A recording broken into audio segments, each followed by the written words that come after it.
اللہ اللہ اللہ اللہ۔ T H Islamic story channel دیکھنے والے سبھی ناظرین کو دل کے گہرائیوں سے ہدیہ سلام عرض ہے۔ السلام علیکم ورحمۃ اللہ وبرکاتہ۔ حضرات ناظرین، آج ایک بہت دلچسپ واقعہ لے کر آپ کے سامنے پیش خدمت ہوں کہ سلطان صلاح الدین ایوبی رحمۃ اللہ علیہ کے پاس ایک یہودی عورت آئی اور وہ آ کر سلطان صلاح الدین ایوبی سے ایسے سوال کرنے لگے کہ جس کے وجہ سے سلطان صلاح الدین ایوبی بھی دنگ رہ گئے۔ حضرات ناظرین، آپ ویڈیو میں پورا دیکھیے اور ویڈیو پسند آنے پہ ویڈیو کو لائک کیجیے اور چینل کو سبسکرائب کیجیے۔ ایک دفعہ سلطان صلاح الدین ایوبی رحمۃ اللہ علیہ اپنے کمرے میں آرام فرما رہے تھے، کیونکہ صبح کے وقت ان کا کسی طویل سفر سے ان کی واپسی ہوئی تھی، جس وجہ سے وہ اپنے کمرے میں آرام فرما رہے تھے۔ کچھ ہی منٹوں کے بعد ایک سپاہی آپ کے کمرے کے دروازے پر آیا اور اندر آنے کی اجازت چاہی، کیونکہ سلطان صلاح الدین ایوبی نیند میں تھے اور وہ ابھی سوئے تھے، اس وجہ سے ان کو کوئی جواب نہ ملا۔ دروازے پر مامور محافظوں نے کہا کہ سلطان ابھی آرام فرما رہے ہیں، لہٰذا آپ تھوڑی دیر بعد آ جائیے تاکہ سلطان کی آپ سے ملاقات ہو جائے۔ وہ سپاہی سلطان کا بہت وفادار تھا، اس لیے اس کو بلا جھجک سلطان کے کمرے کے اندر آنے جانے کی اجازت ہوتی تھی۔ اس کے باوجود بھی انہوں نے سلطان کو جگانا مناسب نہ سمجھا اور سلطان کے کمرے کے دروازے کے ساتھ بیٹھ گیا۔ وہ انتظار کرتا رہا کہ جب سلطان صلاح الدین ایوبی بیدار ہوں گے تو تب ہی وہ ان سے ملاقات کریں گے۔ وقت گزر گیا، کچھ لمحہ گزرا تو سلطان صلاح الدین ایوبی کی آنکھیں کھلی، اندر سے باہر کے تمام حرکات نظر آ رہے تھے،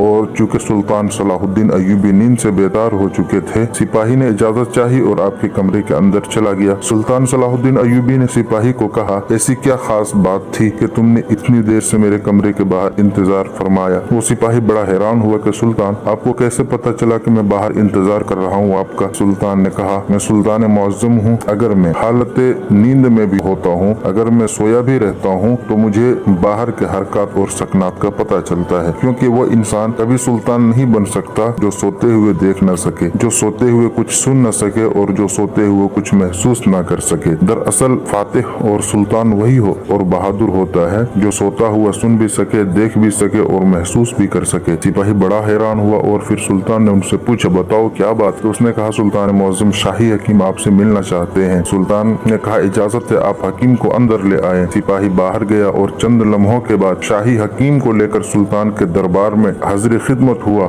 سلطان صلاح الدین ایوبی نے حکیم سے پوچھا، بتائیے کیا بات ہے، آخر مجھ سے ملنے کی تمہیں اتنی جلدی اور کیا ضرورت پیش آئی تھی؟ تو حکیم نے کہا، حضور، ایک بات جو مجھے کئی دنوں سے پریشان کر رہی ہے، اس سلسلے میں آپ سے بہت پہلے ملنا چاہتا تھا، لیکن وقت کی قلت کے بنا پر میں مل نہ سکا۔ چنانچہ سلطان صلاح الدین ایوبی نے ان سے پوچھا، بتاؤ وہ کون سی بات ہے؟ تو اس نے کہا، سلطان معظم، میرے حکیم خانے میں میری بہت ساری شاگردوں میں سے ایک شاگرد جو کہ ایک خاتون ہے اور یہودی مذہب سے ان کا تعلق ہے، وہ یہودیت کو مانتی ہے، لیکن اس نے اسلام کے بارے میں بہت کچھ پڑھا بھی ہے اور اسلام کے بارے میں بہت کچھ جانا بھی ہے اور اسلام میں وہ داخل بھی ہونا چاہتا ہے، لیکن ان کے کچھ چند سوالات ہیں جن کی وجہ سے انہوں نے ابھی تک اسلام کو قبول نہیں کیا ہے۔ چنانچہ سلطان معظم نے کہا کہ بھلا بتاؤ ان کے کیا سوالات ہیں جن کا تمہارے پاس جواب نہیں اور تم شاہی حکیم ہونے کے باوجود بھی تمہارے پاس اس کا جواب نہیں ہے؟ سلطان صلاح الدین ایوبی نے کہا کہ بھلا وہ سوال کیا ہے، آپ بتاؤ۔ چنانچہ شاہی حکیم نے کہا کہ وہ خاتون کہتی ہے، آخر مسلمان خنزیر کا گوشت کیوں نہیں کھاتے؟ اس خنزیر کے گوشت کے کھانے کا ایسا کیا نقصان ہے جس کی وجہ سے مسلمان خنزیر کا گوشت نہیں کھاتے بلکہ اس سے سخت نفرت بھی کرتے ہیں؟ اور وہ کہتی ہے کہ ہمارے گاؤں میں تو سارے لوگ اکثر خنزیر کا گوشت کھاتے ہیں، ہم اپنے قبیلوں میں خنزیر پالتے ہیں اور جوان ہونے پر اس کو کاٹ کر کھاتے ہیں، اور وہ جب بھی واپس اپنے گاؤں جاتی ہے تو وہ بھی اپنے گھر والوں کے ساتھ خنزیر کا گوشت کھاتی ہے، کیونکہ یہاں تو اسے خنزیر کا گوشت میسر نہیں ہے، لہٰذا میرے پاس اس کے سوال کا جواب نہیں، کیونکہ میں نے اس بارے میں مجھے کچھ پتہ ہی نہیں، اس بارے میں مجھے علم نہیں ہے، اس کے سوال کا جواب میں کیسے دوں گا؟ تو آپ کی وجہ سے یہ غیر مسلم مسلمان ہو جائے گی۔ یہ سن کر سلطان صلاح الدین ایوبی نے کہا، کل اس خاتون کو آپ اپنے ساتھ لے کے میرے دربار میں حاضر ہو جانا۔ سلطان صلاح الدین ایوبی جب صبح دربار میں پہنچے تو حکیم اس خاتون کے لے کر دربار میں حاضر ہوا اور سلطان صلاح الدین